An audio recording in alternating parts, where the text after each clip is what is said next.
दोस्तों नमस्कार, स्वागत है आपका एक बार फिर से चैनल मंथन देवड़ा में। हम बात करें महामृत्यु की। इसके पहले हमारे महामृत्यु के 2 एपिसोड हो गए।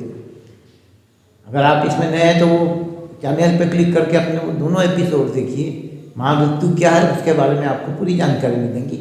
और पहले पार्ट में हमने महामृत्यु का पहला पार्ट नैसर्गिक मृत्यु लिया और दूसरे इसमें वीर मरण लिया। ये महामृत्यु का तीसरा पार्ट, इसमें हम इच्छा मृत्यु लिए हैं।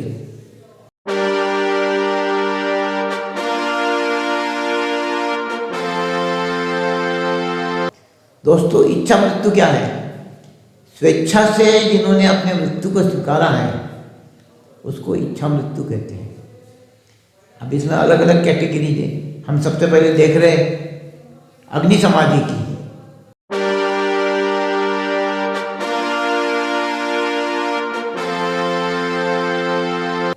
अग्नि समाधि कौन देता है? अग्नि समाधि देखो, आप इतिहास खोलेंगे, सतियाँ हुई है, जो सती हुई है अपने पति के साथ सती गई है, उन्होंने अग्नि समाधि ली है। दोस्तों इसमें सबसे बड़ा नाम आज पूरे जग में विख्यात है झुंझुनू की सती रानी, श्री रानी सती दादी। इनका सती प्रथा पे मैं अलग से वीडियो डालने की कोशिश करूँगा, लेकिन आज ये जग विख्यात है। अब तो सती प्रथा पे कानूनन बंदी है। उसके अलावा कुछ लोग, ऐसे कुछ बड़ी बड़ी शख्सियत हैं जो अपने वचन पूर्ति के लिए अग्नि समाधि ले लेते हैं कि हमने ऐसी शपथ खाई कि ऐसा नहीं हुआ तो मैं अग्नि समाधि लूँगा। ऐसे कुछ अग्नि समाधि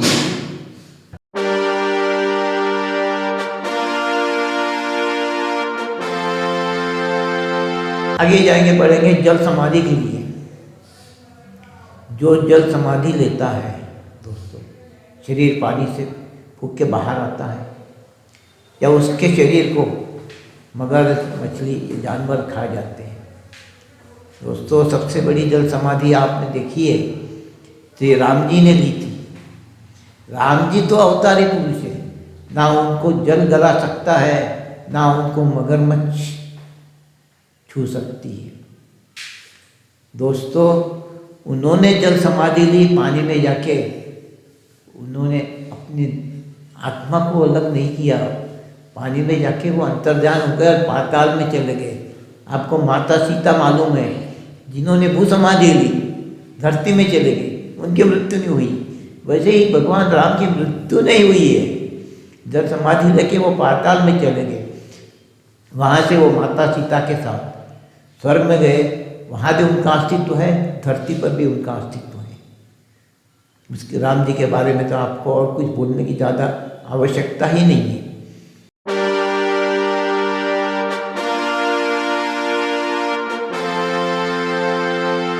अब उसके बाद हम बात करेंगे भू समाधि। कई ऐसे महात्माओं ने भू समाधि ली है। संत गोरखनाथ ने भू समाधि ली है। राजस्थान के बाबा रामदेव पीर, इन्होंने भू समाधि ली है। महाराष्ट्र में संत ज्ञानेश्वर ने भू समाधि ली है। अभी कुछ ही दिन पहले बिहार में पटना के पास किसी गांव में 7 साधुओं ने भी जिंदा समाधि ली है। दोस्तों भू समाधि में भी एक ख्याल रखें आप, जमीन या जमीन के कीड़े उस शरीर को नहीं खाते, वो शरीर वैसा ही रहता है। उस शरीर आज भी अगर किसी ने अगर देखने की कोशिश की तो उनका शरीर वैसा ही मिलेगा जैसे अभी हमने दफन किया है, लेकिन इसकी देखने की इजाज़त नहीं है। तो ये ऐसे महान शख्सियत के भू समाधि को, आम आदमी की नहीं बोल रहा हूँ, पर महान ऐसे महान आत्माओं की भू समाधि को मिट्टी या जो मिट्टी के कीड़े नहीं खाते, ना उनके बॉडी का डिकम्पोजिशन होता है, वो वैसे ही रहते हैं।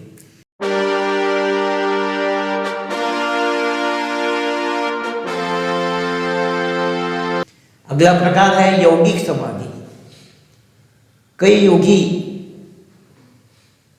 योग समाधि करते हैं।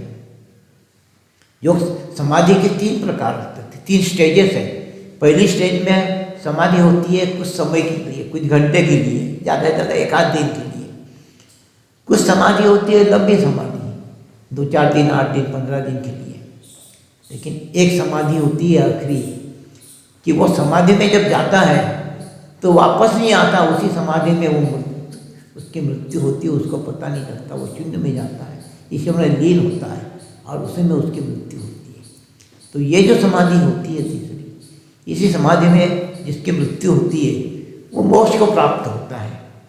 दोस्तों, तप साधना में कई तपस्वियों ने तप साधना की ईश्वरीय आशीर्वाद के लिए, ईश्वर को प्राप्ति के लिए, और उनकी उसमें मृत्यु हुई।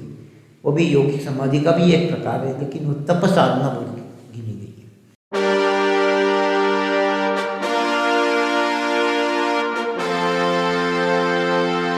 उसके बाद अगला सब टाइटल हमारा प्राण त्याग करना, मतलब स्वेच्छा से प्राण त्याग। इच्छा मृत्यु में हम बात करते हैं।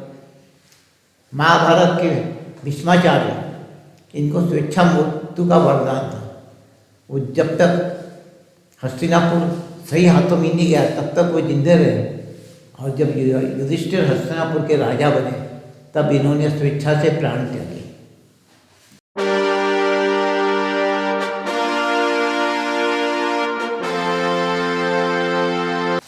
उसके बाद आता है अन्न त्याग।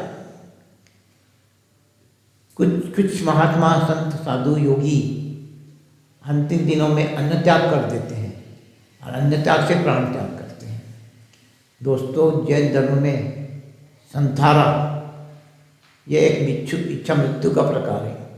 पहले निचली अदालतों ने इसको सुसाइड बोल के डिक्लेयर किया था, लेकिन माननीय सर्वोच्च न्यायालय ने धार्मिक आधार पर उसको मान्यता दी है। किसी को भी जब अगर उम्र हो गई है और बीमारी से ग्रसित है तो वो अपने लोकल लेवल पे उनके जो गुरु होते हैं या प्रतिष्ठित व्यक्ति, उनसे परमिशन लेके संथारा ले सकते हैं। संथारा में अन्न पानी का त्याग कर देते हैं और उसी में उनकी मृत्यु होती है। लेकिन इसमें दोस्तों 2 प्रकार हैं। इनके जो साधु संत होते हैं वो धार्मिक परंपरा के अनुसार संथारा करते हैं, वो महामृत्यु में गिरे जा सकते हैं। लेकिन आम आदमी जो संथारा लेता है वो सामाजिक परंपरा के अनुसार लेता है।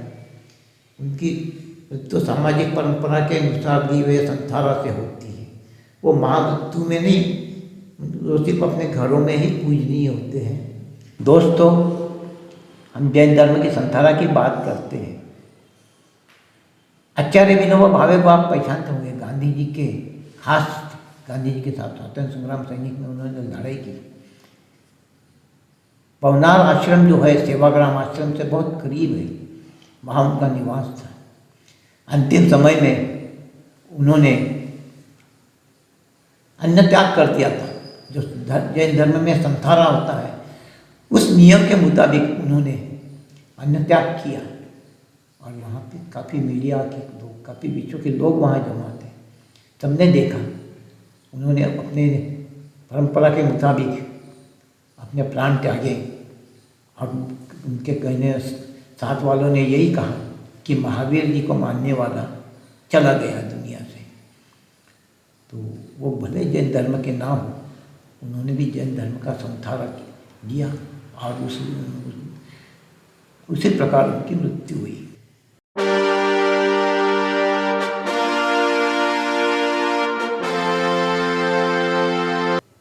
अब उसके बाद में हम बात करेंगे जन कल्याण के लिए। एक एग्जाम्पल आपको इसमें दे रहा हूँ मैं, दधीची ऋषि का। राक्षस का आतंक मच गया था, इसलिए इंद्र को वज्र चाहिए था, तो उसके लिए दधीची ऋषि की हड्डियाँ चाहिए थी। तो दधीची ऋषि ने योग साधना से अपने प्राण त्यागे। फिर गाय ने उनका शरीर त्याग के, उनका शरीर चाट कर उनका पूरा मांस नोच लिया, पूरी हड्डी रही। उससे फिर विश्वकर्मा ने इंद्र के लिए वज्र बनाया, जो इंद्र का वज्र आज सब जानते हैं। ये हो गया जन कल्याण के लिए।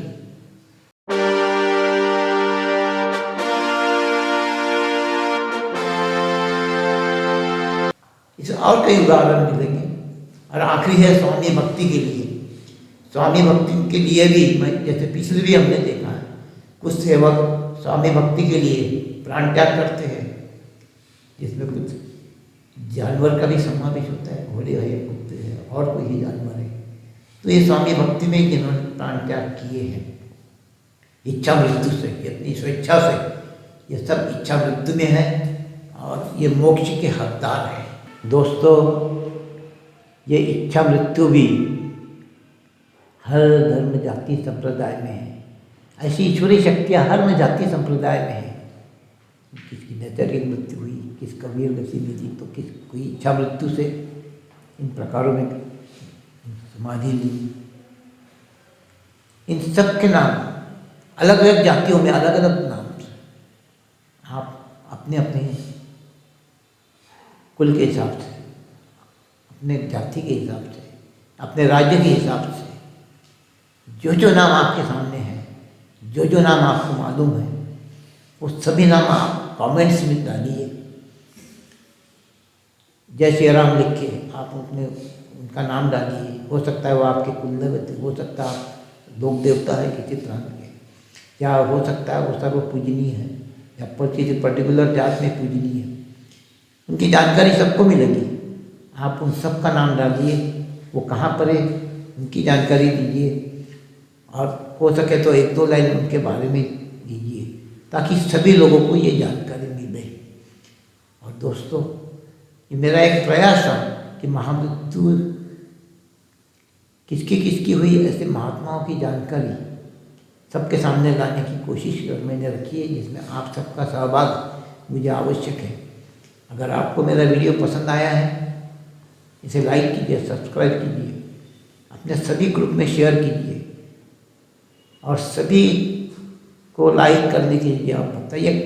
विशेषतः शब्द के कमेंट्स मुझे चाहिए, और कितने व्यक्ति हैं और कितने ऐसे महात्मा हैं, संत है, अवतारी है, जिनका इसमें समावेश हो सकता है। आप उन सबके नाम डालिए। धन्यवाद दोस्तों।